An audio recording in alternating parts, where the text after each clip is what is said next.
जी Nepal HD television अब तपाईं सँगसँगै।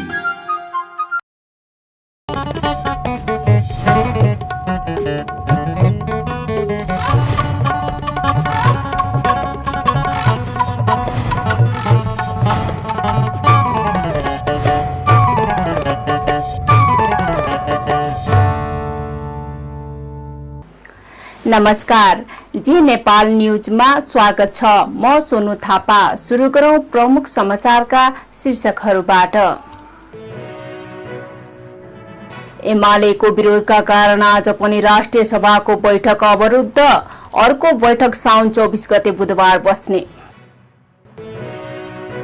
नेकपा माओवादी केन्द्रद्वारा सदनमा देखिएको अवरोध हटाउन सबै पक्षसँग छलफल गर्ने निर्णय।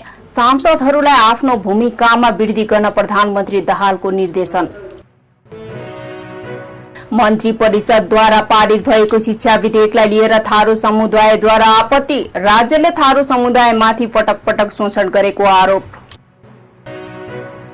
भारतको मणिपुरमा 3 महिना अघि सुरु भएको हिंसा अझै जारी। पछिल्लो 2 दिनमा 6 जनाको मृत्यु। र एएफसी कपको प्रारम्भिक छनौटका लागि मचिन्द्र फुटबल क्लबले मंगलबार भुटानको पारोसँग प्रतिस्पर्धा गर्दै खेल साँझ 5:30 बजे दशरथ रंगशालामा हुने। अब समाचार विस्तारमा। प्रतिपक्षी नेकपा एमालेको विरोधका कारण सोमबार पनि राष्ट्रिय सभा बैठक अवरुद्ध भएको छ। सुन तस्करी प्रकरणमा उच्च स्तरीय छानबिन समिति बनाउन माग गर्दै एमालेका सांसदहरूले उठेर विरोध जनाएपछि बैठक अवरुद्ध भएको हो। राष्ट्रिय सभा बैठक सुरु हुने बित्तिकै एमालेका सांसदहरूले उठेर विरोध जनाएका थिए। सो क्रममा एमालेले सांसद दिल कुमारी राहुल थापा पार्वतीले यसअघि गठन भएको छानबिन समितिले निष्पक्ष छानबिन गर्न सक्ने भएकाले उच्च स्तरीय छानबिन समिति गठन गर्नुपर्ने बताउनुभयो। राजधानी भित्रै ठूलो परिमाणमा सुन गाल्ने मेसिनहरू फेला पारेको अवस्थामा सरकार के गरिरहेको छ भन्ने प्रश्न चिन्ह खडा भएको उहाँले बताउनुभयो। उहाँले सुन प्रकरण संगठित अपराधका साथै अन्तर्राष्ट्रिय छानबिन पनि जोडिएको विषयलाई सरकारले छानबिन गरेर नपुग्ने जिकिर गर्नुभयो। उहाँले प्रतिस्पर्धीले उठाएका सवालहरूको सम्बोधन नभए सदन चल्न नसक्ने स्पष्ट पार्नुभयो। आज राजधानी भित्रै चाहिँ सुन गाल्ने कारखानाहरू बाहिर कृषि फर्मको नाममा भित्र चाहिँ आज किलोका मात्रामा सुन गाल्ने मेसिनहरू राजधानीको टोका नगरपालिकामा भइरहेको छ। यसले पनि आज सरकार के गरिरहेको छ? राजधानी भित्रै चाहिँ आज यत्रो मात्रामा चाहिँ सुन तस्करी भइरहेको छ। त्यस विरुद्ध सरकारका सुरक्षा अङ्गहरू के गरिरहेका छन्? आज हामीले देखिरहेका छौँ। राजस्व छलीसँग सम्बन्धित भनेर भनिरहेको छ। सङ्गठित अपराधसँग पनि यो मुद्दाहरू छ। सरकारका मन्त्रीहरूका कुराहरू विवादास्पद आइरहेका छन्। कसैले पुरस्कार दिएर यो समातिको भनेका छन् भने कसैले अनेक खालका कुराहरू आइरहेका छ। प्रहरीलाई पनि यी छानबिनमा चाहिँ समस्या पर्ने हिसाबले मन्त्रीज्यूहरूका भनाइहरू पनि आइरहेको छ। त्यसैले राजस्व छली मात्र होइन, सङ्गठित अपराधसँग पनि जोडिएको, राष्ट्रसँग, राष्ट्रियतासँग, राष्ट्रिय सुरक्षासँग, अन्तर्राष्ट्रिय नेपालको छविसँग यो जोडिएको सुनकाण्ड सरकार, वर्तमान सरकारले मात्र छानबिन गरेर सम्भव छैन। त्यसैले उच्च स्तरीय छानबिन समिति निर्माण गरेर यससँग जोडिएका सामान्य दिलीप भुजेल मात्र होइन, उच्च पदस्थ राजनीति प्रशासनिक नेतृत्वलाई पनि यो कारबाहीको दायरामा ल्याउनु पर्छ। र हामीले यो हिसाबले नेकपा एमालेले संसद अवरुद्ध गरिरहेको छ। म सरकारलाई गम्भीर बन्नको लागि अनुरोध गर्न चाहन्छु। प्रमुख प्रतिपक्षले उठाएको यो सवाल राष्ट्रिय सुरक्षासँग जोडिएको सवाल, हाम्रो अन्तर्राष्ट्रिय सम्बन्धसँग जोडिएको सवाल, आज तस्करीको केन्द्र बनिरहेको त्रिभुवन विमानस्थलका सुरक्षा निकायसँग जोडिएको भए आज त्यत्रो सुन कुन्टल सुन चाहिँ तस्करी भइरहँदा सुरक्षासँग जोडिएका मान्छेहरू आइरहेका हुनाले म फेरि पनि सम्मान्य अध्यक्षज्यू मार्फत सरकारले उच्च स्तरीय छानबिन आयोग यो सुन तस्करीसँग जोडिएर उच्च स्तरीय छानबिन समिति निर्माण नहुँदासम्म नेकपा एमालेको यो सदन अवरुद्ध गर्ने कार्य निरन्तर रहने बेहोरा जानकारी गराउन चाहन्छु। धन्यवाद। बैठकमा राष्ट्रिय सभाका अध्यक्ष गणेश तिमिल सिन्हाले सहज रूपमा बैठक सञ्चालन गर्ने वातावरण बनाउन आग्रह गर्दा पनि एमाले सांसदहरूको विरोध कायमै रहेपछि बैठक साउन 24 गते बुधबारसम्मका लागि स्थगित गरिएको छ। सत्तारूढ नेकपा माओवादी केन्द्रले सदनमा देखिएको अवरोध हटाउन सबै पक्षसँग छलफल गर्ने निर्णय गरेको छ। आज सिंहदरबारमा बसेको माओवादी संसदीय दलको बैठकले लगातार अवरुद्ध भइरहेको सदन सञ्चालन गर्नका लागि सबै पक्षसँग छलफल गर्ने निर्णय गरेको माओवादी मुख्य सचेतक हितराज पाण्डेले जानकारी दिनुभयो। मुख्य सचेतक पाण्डेले सदनलाई सञ्चालन गर्न विभिन्न तहमा छलफल र संवाद भइरहेको उल्लेख गर्नुभएको थियो। बैठकमा दलका नेता एवं प्रधानमन्त्री प्रचण्डले समग्र नेपाली जनताको भावनालाई समेटेर सुशासन, समृद्धि र सामाजिक न्याय सहितको रूपान्तरणका साथ अगाडि बढ्नका लागि र संघीय सदनको भूमिका अझ वृद्धि गर्ने सांसदलाई निर्देशन दिनुभएको थियो। उहाँले भर्खरै सम्पन्न केन्द्रीय समितिले लिएका निर्णय व्यवहारमा कार्यान्वयन गरेर जानुपर्नेमा जोड दिनुभएको पाण्डेले बताउनुभयो। सदन अवरुद्ध भइरहेको छ, यसलाई कसरी सुचारू गर्ने भन्ने विषयवस्तु थियो। यसमा हामीले सबभन्दा पहिले राष्ट्रिय सभाका प्रमुख सचेतक माननीय गोपीबहादुर अछामीले रिपोर्ट गर्नुभयो राष्ट्रिय सभाका सबै गतिविधिका बारे। त्यसपछि प्रतिनिधि सभाका सबै गतिविधि बारे मुख्य सचेतक मैले बैठक समक्ष रिपोर्ट गरेँ। यो सबै रिपोर्ट सुनिसकेपछि यी रिपोर्ट बारे 12 जना मान्यहरूले राष्ट्रिय सभा र प्रतिनिधि सभाका विविध विषयवस्तुहरूमा आफ्ना धारणा सँगसँगै जिज्ञासाहरू पनि नेतृत्व समस्या, दल नेता समस्या प्रस्तुत गर्नुभयो। ती सबै सुनिसकेपछि सामान्य प्रधानमन्त्री हाम्रो दलको नेताले त्यसको संश्लेषणका साथ हाम्रो पार्टीको केन्द्रीय समितिको बैठक जो 5 दिन चल्यो त्यसले लिएका निर्णयहरू अब व्यवहारमा कार्यान्वयन गर्नको लागि, सदन सुचारू गर्नको लागि सत्ता पक्षको मात्रै होइन समग्र नेपाली जनताको भावनाहरूलाई पनि समेटेर सुशासन, समृद्धि र सामाजिक न्याय सहितको रूपान्तरणका साथ अगाडि बढ्नको लागि र हाम्रो संघीय संसदको भूमिकालाई अझ वृद्धि गर्नको लागि निर्देशित गर्नुभयो। त्यसको साथसाथै हाम्रा समितिका सभापतिहरू हामीले अब छिटै निर्वाचन गर्नुपर्नेछ, त्यसका बारे पनि कुरा गर्नुपर्नेछ र संसद सञ्चालन गर्नको लागि सभापति लगायतका अरू विषयवस्तुका लागि प्रमुख प्रतिपक्षी दलका नेता लगायत अरू मुख्य नेताहरूसँग सँगसँगै सत्ता पक्षका अरू नेताहरूसँग पनि छलफल गरेर ठोस निचोड निकालिन्छ र आज नै सम्माननीय सभामुखज्यूले शीर्ष नेताहरूसँग छलफल बोलाउनु भएको छ। त्यो छलफलपछि आवश्यक सबै निर्देशनहरू हामी जानकारी गराउनेछौँ भनेर उहाँले निर्देशित गर्नुभएको छ। त्यस्तै संसदीय समितिको नेतृत्व चयनका लागि पनि अन्य दलसँग छलफल गर्ने निर्णय भएको उहाँले बताउनुभयो।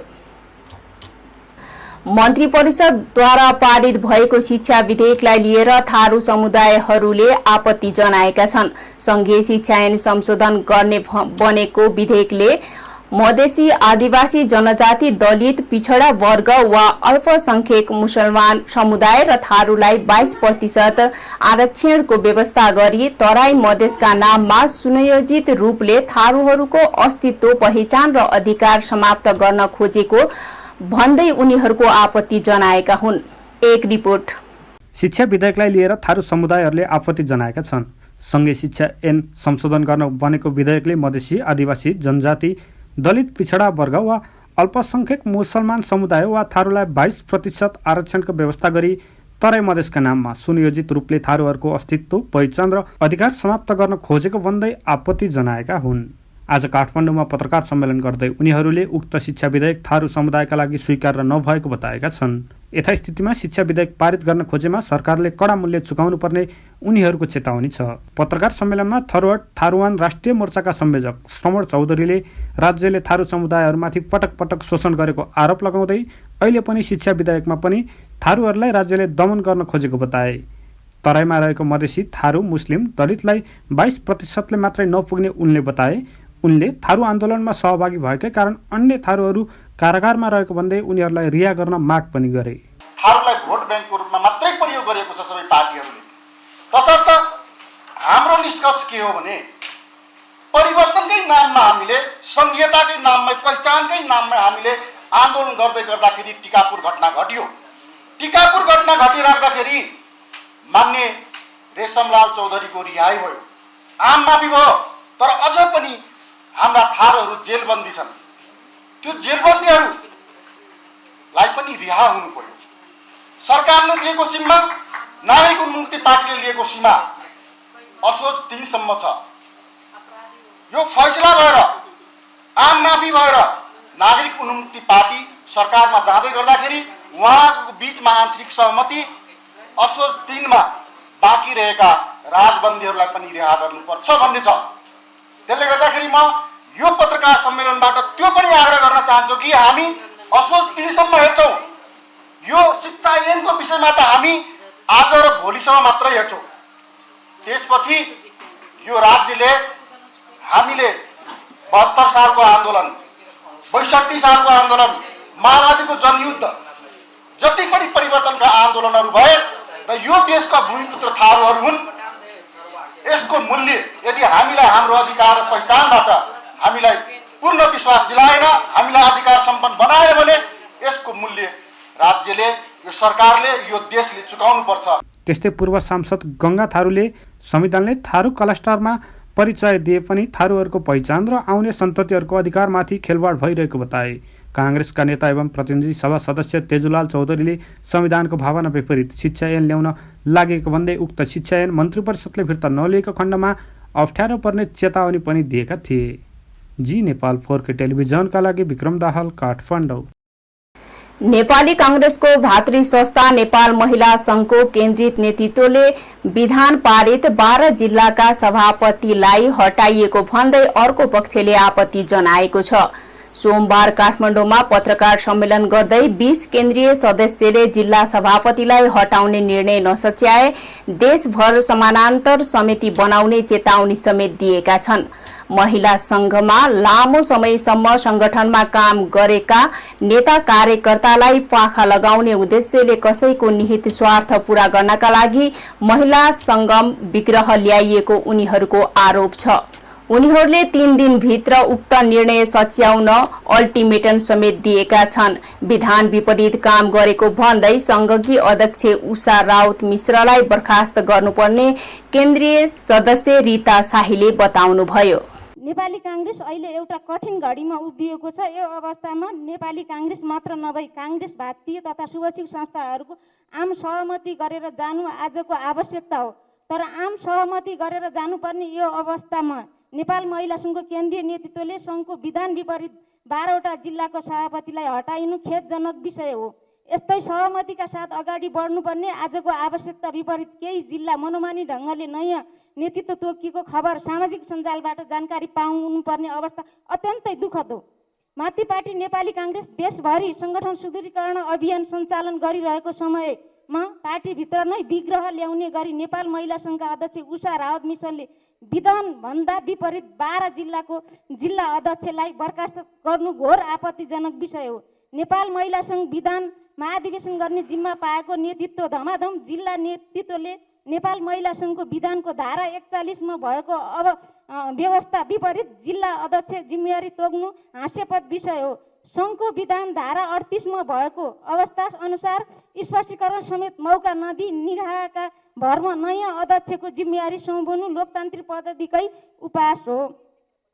नेपाल महिला सङ्घ अध्यक्ष रावत, जिल्ला अध्यक्षहरू छिलाङ्गु शेर्पा, सोलु, सीता मैनाली बारा, विद्या श्रेष्ठ पर्सा, विमला निरौला सिरा, मिना गुरुङ ताप्लेजुङ, निर्मला सञ्जाल इलाम, बिना तिवारी मोहतरी, भुवन गिरी श्रेष्ठ रौतहट, कोपिला राणाबाट कास्की, सुशीला ढकाल झापा, विजय बुढा हुम्ला मुनमानी हटाइएको छ। साथै केही जिल्ला केन्द्रीय समितिको छलफल नगरी जिल्ला नेतृत्वको जिम्मेवारी दिएको छ। महिला सङ्घको लामो समय सङ्गठनमा काम गरेका नेता कार्यकर्तालाई पाखा लगाउने उद्देश्यले कसैको नियति स्वार्थ पुरा गर्न लागि महिला सङ्घमा यो विग्रह ल्याएको हो। नेपाली काङ्ग्रेस सङ्गठन सुदृढीकरण अभियान चलिरहेको बेलामा पार्टी सङ्गठन चुस्त बनाउनुको साटा महिला सङ्घ विग्रह ल्याएर पार्टीको अभियान कमजोर पार्ने षड्यन्त्र थालिनु दुःखद विषय हो। काङ्ग्रेस यो अभियानमा असफल पार्ने नियतिका साथ नेपाल महिला सङ्घका अध्यक्ष उषा रावत मिश्रले गरेको यस्ता हरकत तत्काल बन्द गर्ने माग गर्दछौँ। साथै पार्टीलाई एक ढिक्का बनाएर सङ्गठन सुदृढीकरण अभियान सञ्चालनमा भइरहेको बेला पार्टीभित्र विग्रह निम्त्याउने नेपाल महिला सङ्घका अध्यक्ष उषा रावत मिश्रलाई तत्काल बर्खास्त गर्न समेत माग गर्दछौँ। मङ्गला देवी सिंह, शैलजा आचार्य, नोना कोइराला, सुशीला कोइरालाहरूले निर्माण गरेको नेपाल महिला सङ्घको इतिहास नै गम्भीर बनाउने उद्देश्यले अहिले नेपाल महिला सङ्घको यो विवाद ल्याएको हो। अहिले नेपाली काङ्ग्रेस सभापति आदरणीय शेरबहादुर देउपा, उपसभापति पूर्णबहादुर खड्का, धनराज गुरुङ, महामन्त्री दय गगन थापा, विश्वप्रकाश शर्मा र सहमहामन्त्री लगायत पदाधिकारीलाई समेत यो विषयमा ध्यान आकर्षण गराइएको छ र यो अवस्थामा नेपाली काङ्ग्रेस सञ्चालन गरेको सङ्गठन सुदृढीकरण असफल बनाउने पार्टीमा विग्रह ल्याउने षड्यन्त्र गर्ने महिला सङ्घको सभापतिलाई बर्खास्त गर्न हामी पार्टी नेतृत्वलाई हार्दिक अनुरोध गर्दछौँ। उहाँहरूलाई हाम्रो यो इतिहास, हाम्रो यो विद्यादेवी कोइरालाले महिलाहरूको लागि लडेको, निर्माण गरेको यो नेपालमा पहिलो महिलाले गरेको, किनभने महिलाहरू भोट हाल्न पाउनुपर्छ भन्ने नेतृत्व पनि हाम्रो महिला सङ्घले गरेको यो इतिहास हाम्रो एकदम गम्भीर इतिहासलाई पनि हामीले धमाउने काम भएको छ। यस्तो काम आइन्दादेखि नहोस्। महिला सङ्गठन भनेको, महिला सङ्घ भनेको नेपाली काङ्ग्रेसको सबैभन्दा जेठो भातृ सङ्गठन हो र यसले 2004 सालमा स्थापना भएको महिला सङ्घलाई आज हामीले एउटा इतिहास, हाम्रो अग्रणी नेतृत्वहरूले गरेको इतिहासलाई बिर्सेर आज हाम्रो अध्यक्ष उषा रावलले यस्तो विधान विपरीत काम गरेको हुनाले हामी सबै घोर आपत्तिजनक गर्दछौँ। धन्यवाद। उहाँले यस विषयमा पार्टी सभापतिलाई जानकारी गराउँदा पनि कुनै पहल नभएको बताउनुभयो। सङ्घकीय अध्यक्ष मिश्रले सोलुखुम्पुमा छेलहामु शेर्पा, बारमा सीता मैनाली, पर्सामा विद्या श्रेष्ठ, सिराहामा विमला निरौला, ताप्लेजुङमा मिना गुरुङ, इलाममा निर्मला सञ्जेल, महोत्तरीमा बिना तिवारी, रौतहटमा भुवानी गिरी, कास्कीमा कोपिला राणा भाट, झापामा सुशीला ढकाल र हुम्लामा विजया बुढालाई हटाउनु भएको थियो। नेकपा एकीकृत समाजवादीका अध्यक्ष तथा पूर्व प्रधानमन्त्री माधव नेपाल करिब 2 साताका लागि विदेश यात्रामा निस्किनु भएको छ। पार्टी समृद्ध प्रवासी नेपाली एकता मञ्चको कार्यक्रममा सहभागी हुने नेपाल आज बिहान जेनेभा प्रस्थान गर्नुभएको छ। भदौ 1 गतेसम्म स्विजरल्याण्ड, स्पेन, क्रोएसिया र बेलायतमा हुने कार्यक्रममा सहभागी हुने अध्यक्ष नेपालको भ्रमण तालिका छ। अध्यक्ष नेपालले आफ्नो अनुपस्थितिमा पार्टी कामको संयोजक गर्न उपाध्यक्ष बेदुराम भुषाललाई कार्यवाहक अध्यक्षको जिम्मेवारी दिनुभएको छ। आइतबार मात्र सर्वोच्च अदालतले ललिता निवास जग्गा अनियमितता प्रकरणमा नेपाललाई पनि अनुसन्धानको दायरामा ल्याउन सरकारका नाममा निर्देशनात्मक आदेश जारी गरेको छ। ललिता निवास सरकारी जग्गा हिनामिना प्रकरणमा नेपाली कांग्रेसका केन्द्रीय सदस्य विजय गच्छाधार सहित 4 पूर्व मन्त्री विरुद्ध पक्राउ पूर्जी जारी भएको छ।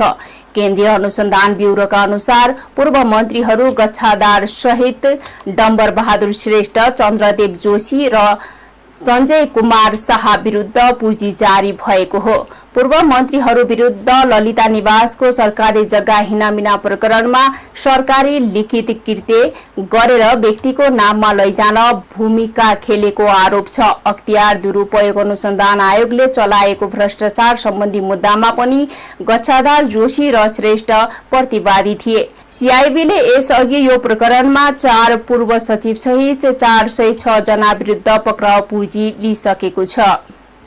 नेपाल प्रहरीको केन्द्रीय अनुसन्धान ब्युरो सीआईबीले 1 क्विन्टल सुन तस्करी प्रकरणको अनुसन्धान सुरु गरेको छ। यो प्रकरणको अनुसन्धानका लागि प्रहरी उपरीक्षक एसपी सञ्जय सिंह थापा अनुसन्धान अधिकृत तोकिएका सीआईबी स्रोतले जनाएको छ।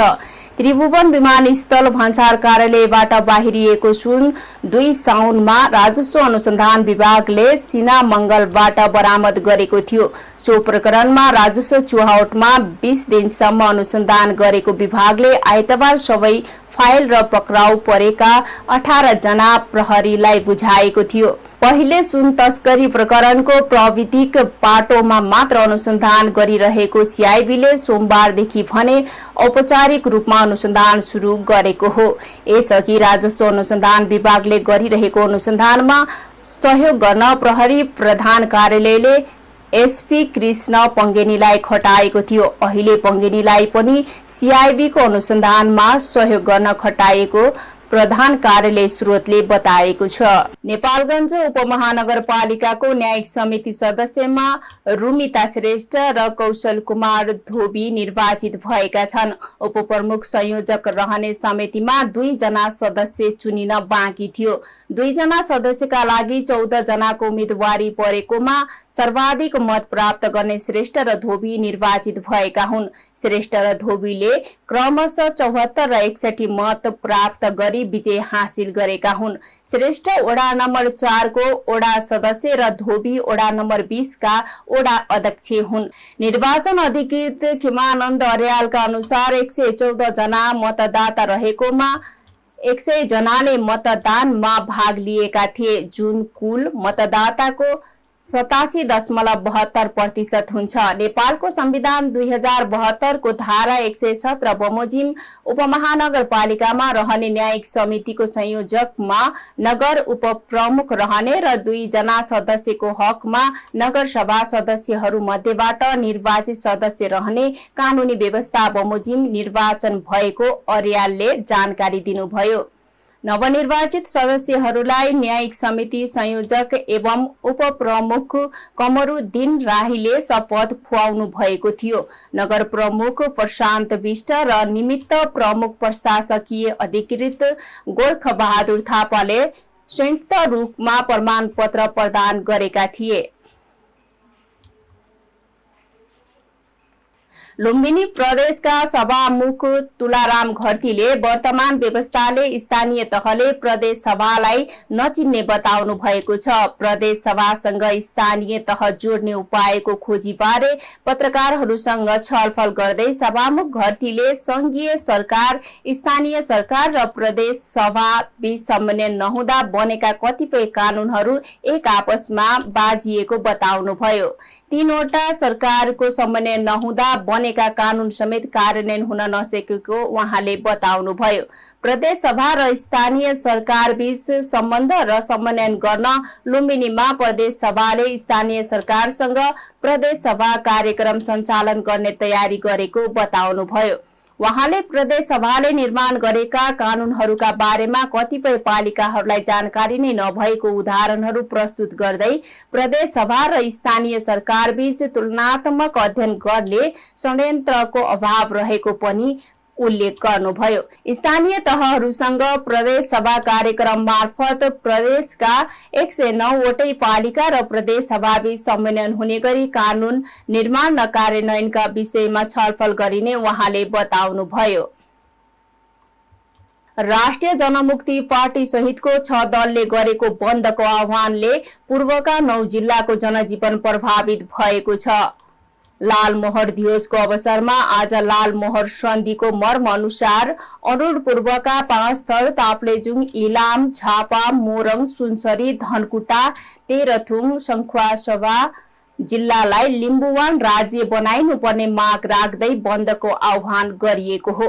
बन्दले पूर्वका 9 जिल्लामा लामो तथा छोटो दूरीका यातायात ठप्प हुँदा जनजीवन प्रभावित भएको छ। बन्दको कार्यक्रमलाई विभिन्न पहिचानवादी पार्टी र संगठनले ऐक्यबद्धता जनाउँदै सहयोग गरेका छन्। साउन 22 गते लालमोहर दिवस तत्कालीन गोरखा राज्य र लिम्बुवान बीच सन्धि भएको ऐतिहासिक दिन हो। इतिहास अनुसार विक्रम सम्वत 1831 साउन 22 गतेका दिन तत्कालीन किराँत लिम्बुवान राज्य स्वायत्तता र आत्मनिर्णयको अधिकार उपयोग गर्न पाउने गरी तत्कालीन गोरखा राज्यमा गाभिएको थियो। त्यही सन्धिलाई विक्रम सम्वत 1831 को लालमोहर सन्धि भनिन्छ। लालमोहर सन्धिको मर्म र ऐतिहासिक दासी प्रमाणको आधारमा अहिलेको संघीय संरचनामा अरुण पूर्वका 9 जिल्लालाई समेटेर छुट्टै लिम्बुवान राज्य निर्माण गरिनुपर्ने उनीहरूको माग छ। राजधानी व्यवस्थापनमा नेतृत्वदायी भूमिका खेलेको दाङको राप्ती गाउँपालिकाले प्रदेश सरकारबाट जग्गा फुकुवा नगरे व्यवस्थापनमा सहयोग नगर्ने चेतावनी दिएको छ। गाउँपालिकाका अध्यक्ष प्रकाश विष्टले सामाजिक सञ्जाल मार्फत विगत 3 वर्षदेखि लुम्बिनी प्रदेशको राजधानी स्थल राप्ती उपत्यकाको रोक्का जग्गा तत्काल फुकुवा नभए स्थानीय सरकारले राजधानी व्यवस्थापनमा सहयोग नगर्ने चेतावनी दिनु भएको हो। अध्यक्ष विष्टले लुम्बिनी प्रदेश सरकारका मुख्यमन्त्री डिल्ली चौधरी र अर्थमन्त्री माननीय धनबहादुर मास्की काठमाडौँबाट फर्किए लगत्तै जग्गा फुकुवा गर्ने बताए पनि फुकुवा नगरिएको जनाउनु भएको छ।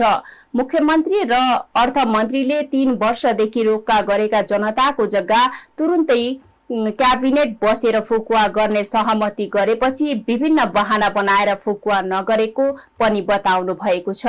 प्रदेश राजधानी घोषणा पूर्व राजधानीको एकीकृत गुरु योजना बनाउने भन्दै पूर्व मुख्यमन्त्री शंकर पोखरेलकै कार्यालयमा राप्ती गडवा तथा शीत गंगा नगरपालिकाका एउटा वार्डको जग्गा बेचबिखन तथा किता काट रोक्का गरिएको थियो। रोक्का गरिएको 3 वर्ष पूरा हुँदा पनि फुकुवा नभएपछि स्थानीयले संघर्ष समिति नै बनाएर आन्दोलन गरिरहेका छन्।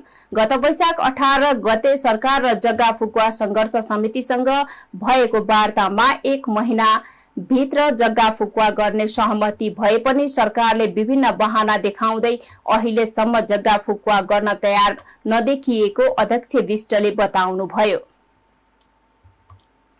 लुम्बिनी प्रदेश सरकारले गठन भएको 100 दिन पूरा भएको छ। सरकार गठनको 100 दिनको अवसरमा प्रदेश सरकारले आज आइतबार पत्रकार सम्मेलन गरी 100 दिनको उपलब्धि सार्वजनिक गरेको छ। प्रदेश सरकारले 100 दिनको अवधिमा 72% वित्तीय प्रगति भएको दावी गरेको छ। त्यस्तै सरकारले 100 दिनको अवधिमा भौतिक प्रगति तर्फ 175 किलोमिटर सडक कालोपत्रे ग्राभेल कच्ची सडक 140 किलोमिटर 10 किलोमिटर नयाँ सडक विस्तार कलभट गजबे 112 किलोमिटर 435 वटा पक्की नाली निर्माण ढलान सडक 124 किलोमिटर र 14 किलोमिटर सडक पुल सम्पन्न भएको सरकारका प्रवक्ता तथा गृह मन्त्री सन्तोष कुमार पाण्डेले बताए। त्यस्तै 100 दिनकै अवधिमा झोलुङ्गे पुल 15 वटा निर्माण सम्पन्न भएको, त्यस्तै भौतिक प्रगति सिंचाईतर्फ 10 वटा बाँध मुहा निर्माण पक्की नहर 76 किलोमिटर लिफ्ट सिंचाई 6 वटा र नदी नियन्त्रण 13 किलोमिटर काम सम्पन्न भएको सरकारका प्रवक्ता तथा गृह मन्त्रीले पाण्डेले बताए। 4 दिन अघि भारतको उत्तराखण्ड राज्यमा पर्ने रुद्रप्रयागको गौरी कुण्डमा बेपत्ता भएकाहरूको खोजी कार्य तीव्र पारिएको छ। सो स्थानमा नेपालीले सञ्चालन गरेका 3 होटल पहिरोले बगाएको थियो। सो क्रममा कालीकोटका 3 पुरुषको शव भारतीय प्रहरीले फेला पारेको थियो। कालीकोटको मानमा टेक बहादुर कामी, प्रकाश कामी र देवी कामीको शव भेटिएको थियो। भारतको राजधानी नयाँ दिल्ली स्थित नेपाली दूतावासमा कार्यरत नेपाल प्रहरीका वरिष्ठ प्रहरी उपरीक्षक उमा प्रसाद चतुर्वेदीले 11 नेपाली अझै हराइरहेको जानकारी दिनुभयो। दूतावासले भारतीय पक्षसित खोजी कार्यका लागि आवश्यक समन्वय र आग्रह गरिरहेको उल्लेख गर्दै वरिष्ठ प्रहरी उपरीक्षक चतुर्वेदीले खोजी कार्य तीव्र रूपमा भइरहेको जानकारी दिनुभयो। लगातार वर्षा भइरहेको र मन्दाकिनी नदीमा पानीको मात्रा बढेकाले खोजी गर्न समस्या भइरहेको उहाँको भनाइ छ। अब अर्थ समाचार। शेयर बजार आज सोमबार पनि घटेको छ। हिजो आइतबार 38.5 अङ्कले घटेको शेयर बजार परिसूचक नेप्से आज 3.21 अङ्कले घटेर 2048.26 अङ्कमा झरेको छ। आज अन्य जल विद्युत लगानी र बैंकिङ समूहको शेयर घटेको छ भने अरू समूहको शेयर बढेको छ। सबैभन्दा धेरै छ्याङ्दे हाइड्रो पावरको शेयर 6.5% घटेको छ। संग्रहमा बजार घटे पनि नेपाल रिपब्लिक मिडियाको शेयर 10% र गुराँस फाइनान्सको शेयर झण्डै 10% बढेको छ। आज 267 वटा कम्पनीका 66,47,000 किता शेयर कारोबार भएका छन्। 1,01,200 वटा कारोबारमा 2 अर्ब 33 करोड 35 लाख रुपैयाँको शेयर किनबेच भएको छ। सबैभन्दा धेरै आइएमई लाइफ इन्सुरेन्सको 43 करोड 62 लाख रुपैयाँको शेयर किनबेच भएको छ। अब अन्तर्राष्ट्रिय समाचार। भारतको मणिपुरमा 3 महिना अघि सुरु भएको हिंसा अझै जारी छ। पछिल्लो 2 दिनमा 6 जनाको मृत्यु भएको छ। हिंसा नियन्त्रणका लागि 40,000 भन्दा बढी सुरक्षाकर्मी तैनात गरिएको छ, जसमा प्रत्येक हरेक 75 व्यक्तिका लागि 1 सुरक्षाकर्मी खटाइएको छ। यद्यपि जति सुरक्षाकर्मी परिचालन गरिए तापनि हिंसा नियन्त्रणमा आएको छैन। पछिल्लो समय क्वाता इलाकामा मैतेई समुदायका 3 व्यक्तिको निर्मम तरिकाले हत्या गरिएको छ।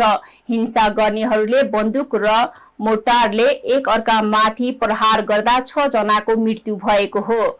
यसअघि गत 19 जुलाईमा मणिपुरका 2 महिलामाथि यौन दुर्व्यवहार गरेको भयावह भिडियो सामाजिक सञ्जालमा भाइरल भएपछि अन्तर्राष्ट्रिय समुदायले त्यहाँको अवस्थाप्रति चिन्ता व्यक्त गरेका थिए। भारतीय सञ्चार माध्यमका अनुसार यही वर्षको मे महिनाको सुरुवातमा भड्किएको हिंसामा अहिलेसम्म 160 भन्दा बढी व्यक्तिको मृत्यु भइसकेको छ।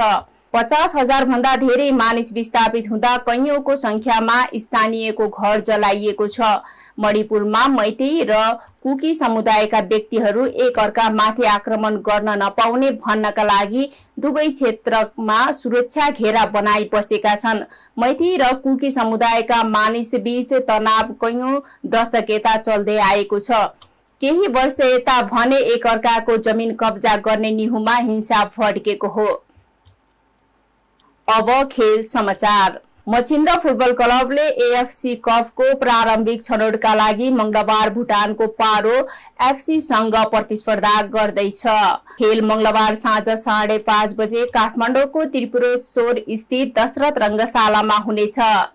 एएफसी कप छनौटको प्लेअफ चरणको पहिलो खेलमा मछिन्द्र पारो एफसीको सामना गर्न लागेको हो। खेल अघि सोमबार रंगशालामा आयोजित प्रिमियर्स कन्फरेन्समा दुवै टोलीका कप्तान र प्रशिक्षकले खेलको तयारी राम्रो भएको बताएका छन्। मछिन्द्रका कप्तान विशाल श्रेष्ठले खेलको सम्पूर्ण तयारी सम्पन्न गरेको बताउनुभयो। उहाँले टिममा रहेका खेलाडीहरूले राम्रो खेल खेल्ने र सोचे जस्तो नतिजा निस्किने धारणा राख्नुभयो।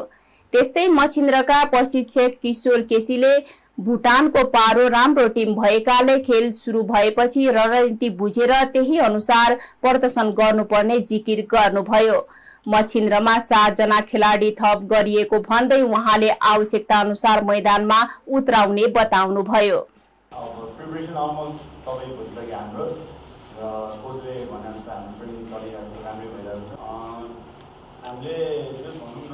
हाम्रो जुन पोजिसनमा लागेको थियो त्यो पोजिसनलाई फुलफिल गर्नलाई प्लेयरहरू हामीले जो अनुमोदन गऱ्यौँ राम्रै केटाहरू आउँछन्। एज अ टिम राम्रै भएको छ र ट्रेनिङ पनि हाम्रो 2 विक्सको चाहिँ ट्रेनिङ टाइमको अब यो पानी परेर के भएर अलिकति ढिलो चाहिँ अलिकति प्रिपेरेसन अझै छिटो भएर अझै बेटर हुन्थ्यो होला। पानी परेर कहिले के प्रब्लम भएर चाहिँ अलिकति ढिलो भयो। बट ओभरअल हाम्रो टिमलाई यो सेपमा आउनलाई टाइम पुगेको छ भनौँ। एक्सपिरियन्स जस अब एक्सपिरियन्स काउन्ट्स, तर हाम्रोमा अहिले सबैजना टिममा खेलिरहेको केटाहरू पनि हुनुहुन्छ र क्लबको पनि प्रायः खेलिरहनु भएको केटाहरू छ। सो खासै त्यस्तो फरक नपर्ला जस्तो लाग्छ मलाई। 10जना स्ट्राइकर भन्दा पनि अब चाहिने त हामीलाई तिनटै हो होइन, स्ट्राइकरहरू। र जुन पोजिसनमा चाहिँ हामीलाई गाह्रो थियो त्यो पोजिसनमा चाहिँ ती प्लेयरहरूलाई चाहिँ हामी युज गर्ने काम गर्छौँ। हामी अब 7जना छ, 7जनालाई युज गर्ने काम चाहिँ गर्दैछौँ। रेयर पोजिसनमा रेयर प्लेयरलाई चाहिँ हामी रेयर खेलाडीलाई चाहिँ राख्ने कोसिस गर्छौँ। हुँदैन एउटा बलियो राम्रो र टिममा उत्कृष्ट टिम फर्स्ट भएरै आएको टिम हो। त्यो टिममा हामी अब सम्मान गरेर खेल्नुपर्ने हुन्छ हामीले होइन। उनीहरूको रणनीतिहरू हामीले बुझेको छौँ होइन। अब जस्तो उनीहरूको अलिकति मलाई कहाँ चाहिँ फरेनर प्लेयरमै उनले आशा गरिएको छ। फरेनर प्लेयर जुन चाहिँ हाम्रो काजु हो, अनि दान, अनि त्यसपछि आएर इभान, यी 3टा प्लेयर चाहिँ अलिकति धेरै नै मुस्किल पार्न सक्छ यिनीहरूलाई। यिनीहरूलाई हामीले रोक्ने कामहरू गर्नै पर्ने हुन्छ। र हाम्रो रणनीति चाहिँ 3-3-4 हामी खेल्छौँ। हाम्रो रणनीति चाहिँ उनीहरू चाहिँ डिफेन्डिङ गर्दा 1-4-1-4 सिस्टममा चाहिँ आउने गर्छ। त्यसलाई ब्रेकअप हामीले गर्छौँ। त्यस्तै पारोका कप्तान र प्रशिक्षकले पनि मछिन्द्र राम्रो टिम भएको र आफूहरूको पनि तयारी राम्रो भएको बताएका छन्। मछिन्द्रले मंगलबारको खेल जिते 16 अगस्तमा मोहन बगान सुपर जायन्टको सामना गर्नेछ। उक्त खेल जिते 22 अगस्तमा हुने प्लेअफको फाइनलमा क्लब इगल्स र ढाका अबहानीको विजेतासँग मछिन्द्रले खेल्नेछ। मछिन्द्रले सहित स्मारक ए डिभिजन लिग 2079-80 मा दोस्रो स्थान हासिल गरे पनि च्याम्पियन चर्च वाइज युनाइटेडले एएफसी क्लब लाइसेन्स नपाएका कारण दोस्रो पटक खेल्ने अवसर पाएको हो। खेल समाचारसँगै हामी जी नेपाल न्यूजको अन्त्यमा आइसकेका छौं। जाँदा जाँदै प्रमुख समाचारका शीर्षकहरू पुनः एकपटक। एमालेको विरोधका कारण आज पनि राष्ट्रिय सभाको बैठक अवरुद्ध। अर्को बैठक साउन 24 गते बुधबार बस्ने। नेकपा माओवादी केन्द्रद्वारा सदनमा देखिएको अवरोध हटाउन सबै पक्षसँग छलफल गर्ने निर्णय। सांसदहरूलाई आफ्नो भूमिकामा वृद्धि गर्न प्रधानमन्त्री दाहालको निर्देशन। मन्त्री परिषदद्वारा पारित भएको शिक्षा विधेयकलाई लिएर थारू समुदायद्वारा आपत्ति। राज्यले थारू समुदायमाथि पटक पटक शोषण गरेको आरोप। भारतको मणिपुरमा 3 महिना अघि सुरु भएको हिंसा अझै जारी। पछिल्लो 2 दिनमा 6 जनाको मृत्यु। र एएफसी कपको प्रारम्भिक छनौटका लागि मछिन्द्र फुटबल क्लबले मंगलबार भुटानको पारोसँग प्रतिस्पर्धा गर्दै खेल साँझ 5:30 बजे दशरथ रंगशालामा हुने। प्रमुख समाचारका शीर्षकसँगै अहिलेका लागि जी नेपाल न्यूज सकियो। ताजा समाचार र मनोरञ्जनका लागि जी नेपाल 4K टेलिभिजन हेर्दै गर्नुहोला। नमस्कार।